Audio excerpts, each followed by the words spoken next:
what's really interesting is that family jewelry is their Achilles heel. Yes. Because what people may not remember was that his uncle, Southwest T, what triggered the fall of BMF was that he got pulled over and they found $5 million worth of jewelry in his car.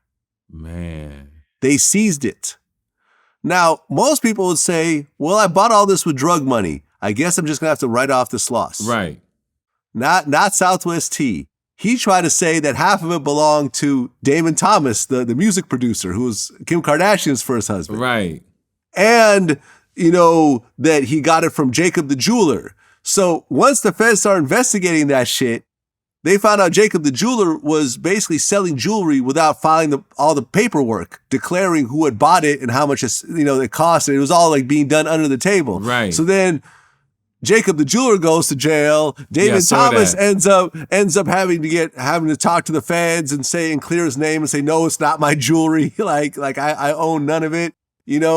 Now there's a big radar on fucking Southwest T, and eventually they bring down the whole BMF. Yes. Not to say it would have otherwise happened, but it's like, it's just jewelry. It's just a fucking watch. Listen, he's off. I believe his friend paid 1.4 million in bail.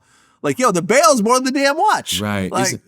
Vlad, it goes, when you watch the Jay-Z's now, from back in the day, even Baby back in the day, I seen all of them used to rock jewelry. I got pretty successful over the last 20, 25 years, legit wise. And I got some nice pieces, right? Mm-hmm. Vlad, you ready? It's just sitting in the safe. Yeah.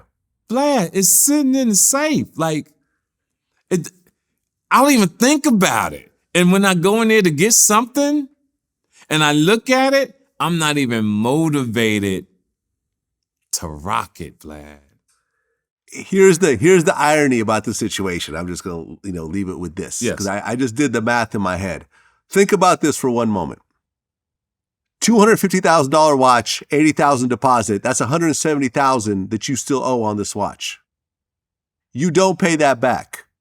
Instead, you get arrested and you're out on a $1.4 million bond. I saw which that. is, so if you look at a bond like that, you usually pay 10%. You lose that in cash to the bond bond bailsman, whatever, right. the bond bail guy, yep. bail bond guy. Right. So you owed $170,000, but you could have paid off and kept the watch. Instead, you paid $140,000, damn near the same amount, just to get out of jail, which you're going to lose forever. And you had to give the watch back. They went and got the watch back from you. And so you would have been better off just paying the one, and plus, and then the court cases, and then the jail time, and everything else like that, and the attorneys, and all that.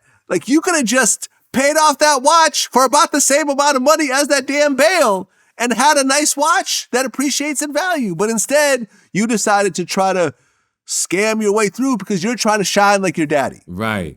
And but your daddy was shining, but you're not gonna, but you're an actor and you just had your first successful season as a lead actor. You're not making millions of dollars. You probably made a few $100,000 that year, and you got to build it up. But instead, you're trying to compete with what your dad did because your dad was an international drug dealer and he got 30 years for it. Yep. It blows my mind because I interviewed him when he was like 17 or 18 or something. Man. And he was like, I had no idea what my dad did. I was just living a nice life with my mom. That. And I was shocked when I found out. And it was like, but here you are following not exactly in your dad's footsteps, but somewhat. To the young men listening, at the end of the day, like you said, Vlad, don't make bad decisions on something that's temporarily.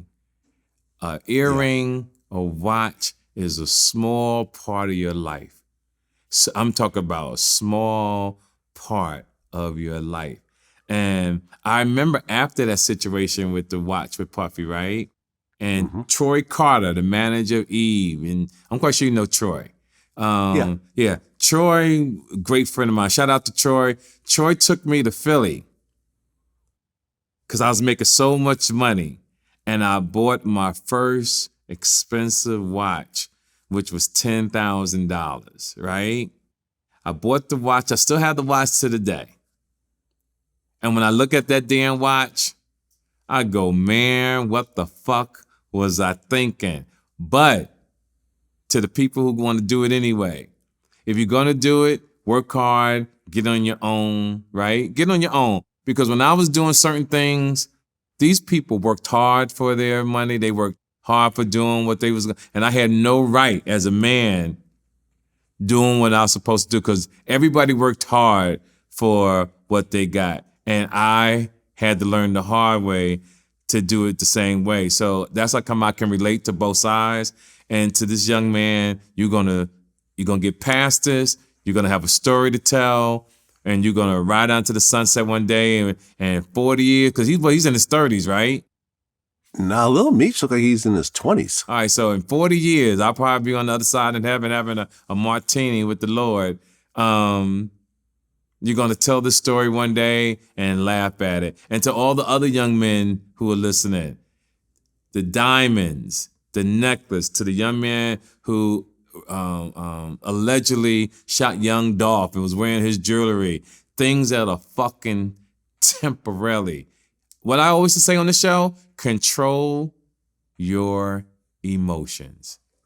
And that means not just violence towards women, not just violence towards men, with material things as well, because impulse is a powerful thing. It's like when you go shopping, everybody that's watching this got so many clothes in their closet, sneakers in their closet, cars that they don't use.